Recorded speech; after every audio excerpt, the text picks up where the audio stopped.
Hey boys and girls, it is time for my very first book haul. As a author interviewer and book reviewer, I get a lot of my books as e-arcs or advanced listening copies, so there's usually not any physical books to show you guys. But the month of January was a little over the top, so I've actually got some physical books to show you. I will try to shout out the people who sent them to me.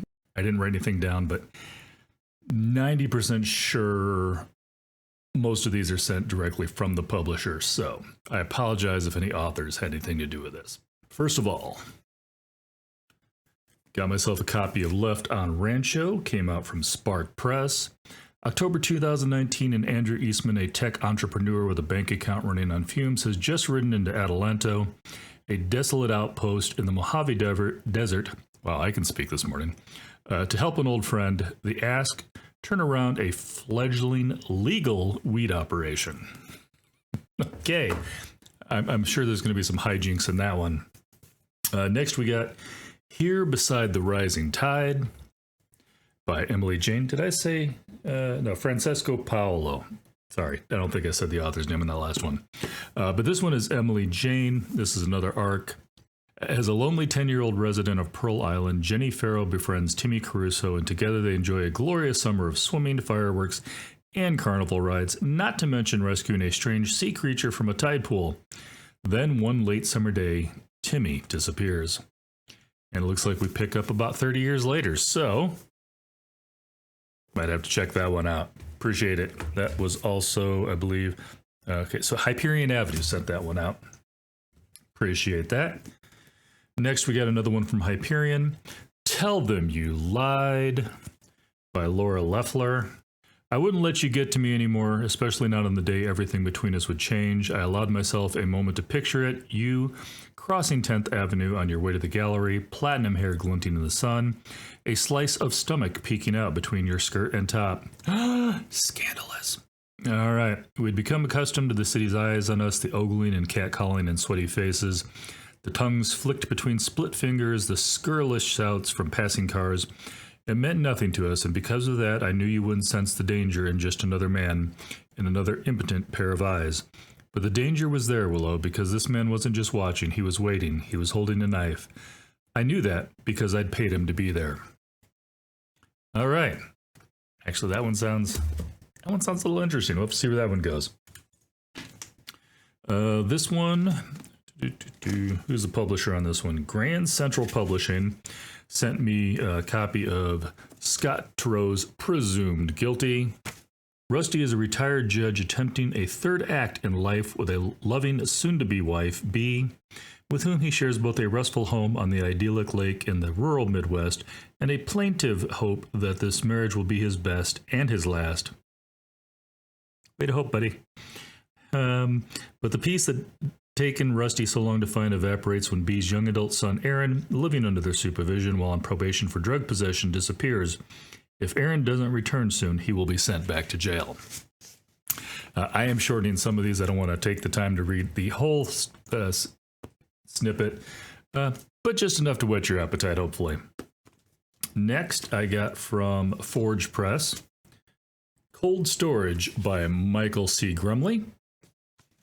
Actually, I think that's one of the ones I requested. Appreciate you guys sending that out to me. Technology never works well the first time or even the second. Army veteran John Reif, R-E-I-F-F, I have no idea, is living proof. John is revived in the back of a dilapidated ambulance on the run from a shadowy organization that is desperate to take him back. He is the first one, their archetype, and they need to know what is happening after his escape. What is happening to his body and his mind, and they need to know now. Because Reif knows things he shouldn't, about them and about what they are hiding, a secret that has been in cold storage for several hundred years, and the insidious, methodical plan that has been in motion for half a century. John Reif is their key, a problem and the solution, a lab rat gone rogue at the worst possible time, but they will find him, they have to, and they will stop at nothing to get what they want. All right, this one seems a little bit sci-fi and a little bit, what's the word I'm looking for?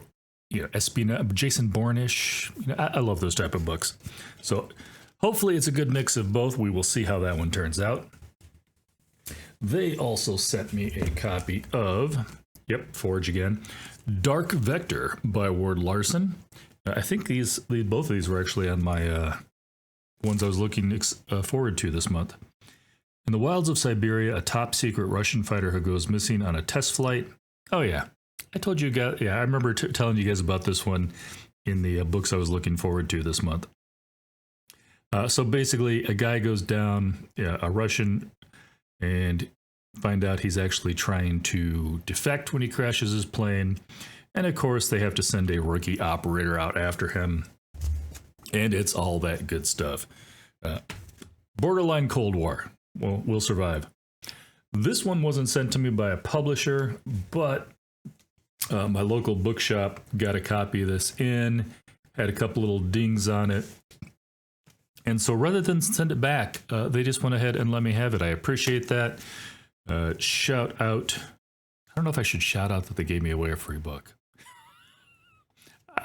I'm not going to shout them out until I ask them about that. But one of my local bookstores gave me a copy of this.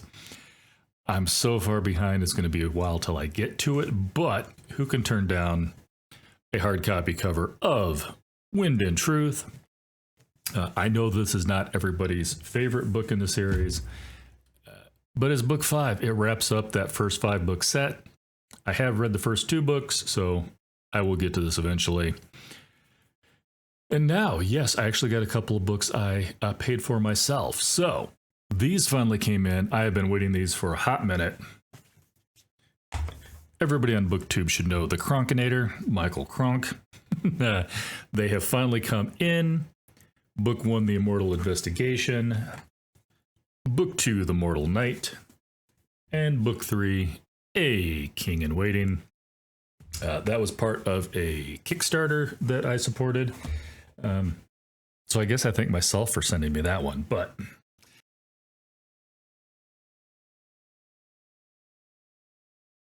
part of the big book haul, I don't normally get these many physical books in a particular month, and I just wanted to share. Some of these you already know were on my books that I was looking forward to in the next month. This one, I don't know, because it was a Kickstarter, if they actually even had a quote-unquote laydown date on this bad boy. So yeah, these never actually made a looking forward to, because I didn't know what date to expect them, but they would have. So, going to be checking that out. Thank you for that Kickstarter. Appreciate it, Michael. I think that is it. I'm going to go ahead and wrap it up on this one. This is my first and ever book haul. Hopefully there'll be more in the future. But like I said, I do get a lot of books either as electronic ARCs or advanced listening copies. And so I just don't get that many big, giant physical book hauls anymore. I don't know if I'm going to get to any of these this month because this is going to be a crazy month, but they are making the TBR list. I will get to them eventually. And that is it. That was my book haul for January, and we'll have to see if I have one for next month. Who knows? All right. Catch you later.